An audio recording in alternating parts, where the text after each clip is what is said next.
And we're back. We've got Mike on board to render his verdict on Bioshock Infinite. Who are you? My name is DeWitt. I'm a friend. I come to get you out of here. Get away!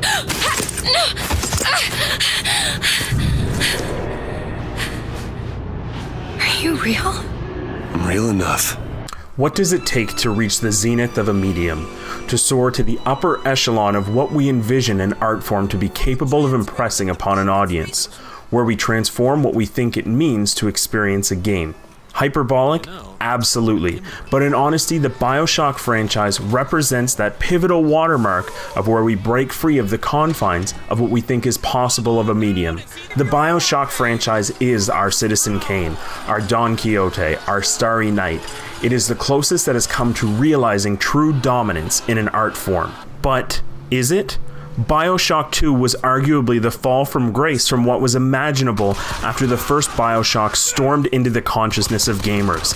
It muddled an impressive idea: the immersion into the philosophical thought experiment of a dystopian world created through extreme belief in the power of the self.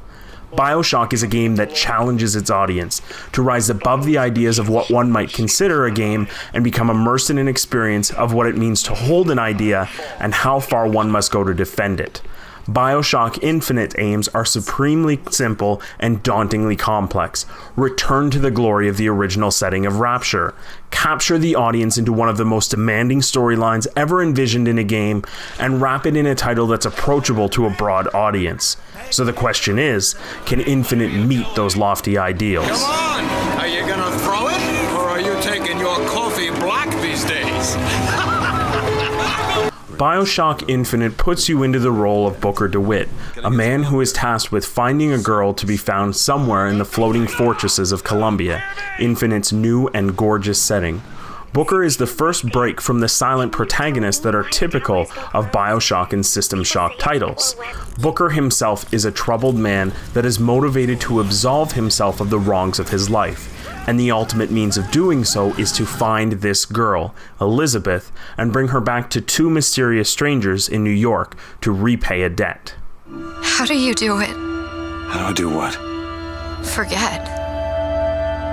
How do you wash away the things that you've done? You don't.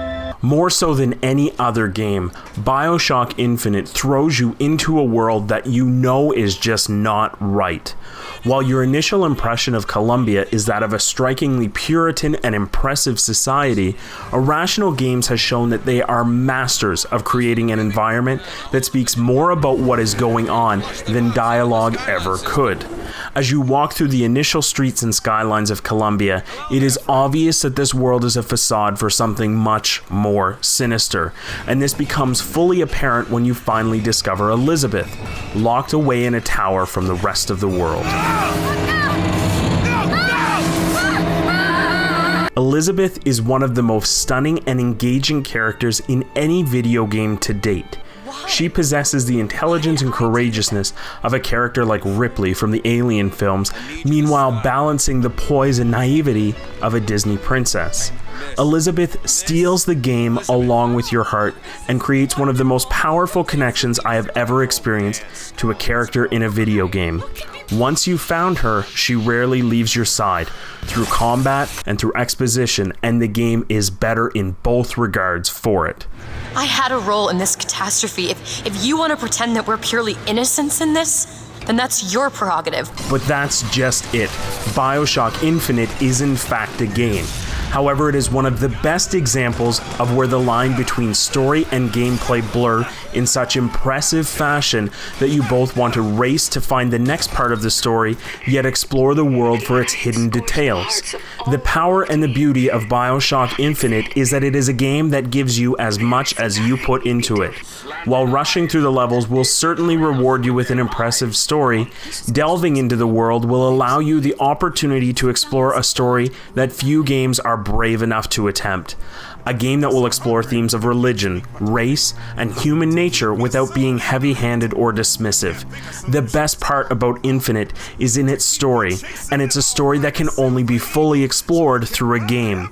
And it is this simple realization that makes this title stand head and shoulders above nearly any other game ever. Period. Full stop. Listen, I ain't looking for a fight. There's already a fight to win. Only question is, which side you on? Gameplay in Bioshock Infinite sticks to a modified first-person shooter that involves the use of a gun along with powerful psychic abilities called Vigors, replacing the plasmids of the two earlier titles. The gameplay doesn't try and reinvent the wheel, and the combat in the game, mechanically speaking, is somewhat average. The fights are visually impressive, and the enemies you fight are well imagined and creative, especially the Iron Patriots and the Handyman.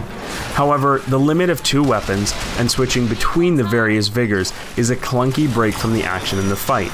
Now, this is somewhat better handled in the PC, but for Xbox and PS3 it is a frustrating break from the combat system. What saves this is the addition of the Skyhook to combat.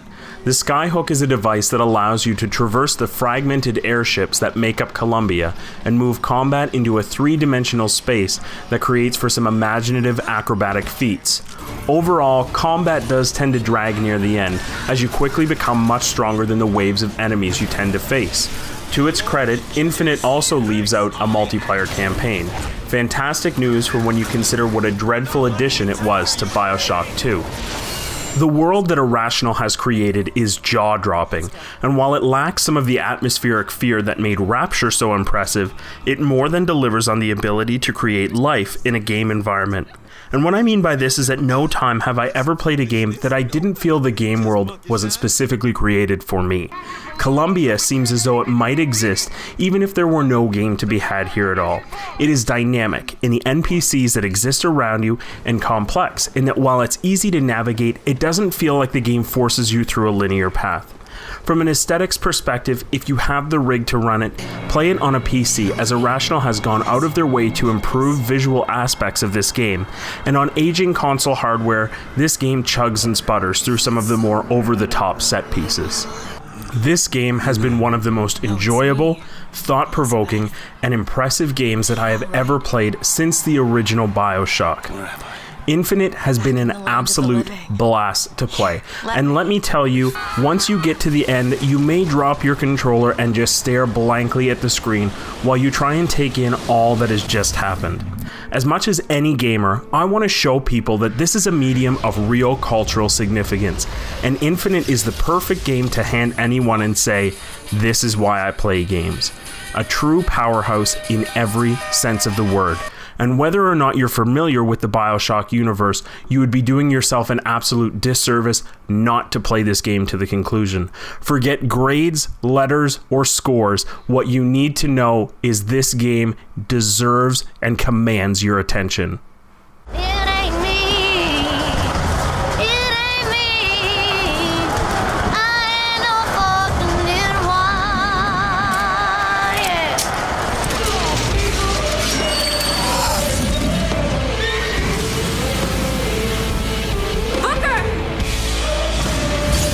Going to do it for us. Special thanks to our Facebook fans for sharing your first games with us, John Painter, and of course Adam Perry for letting us hang out at the last game store. I'm Stephanie Pelley. We'll see you next time. And then do you do this? Yeah, I guess so. I just,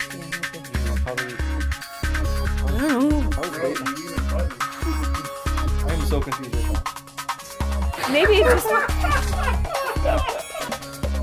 Okay, that's enough.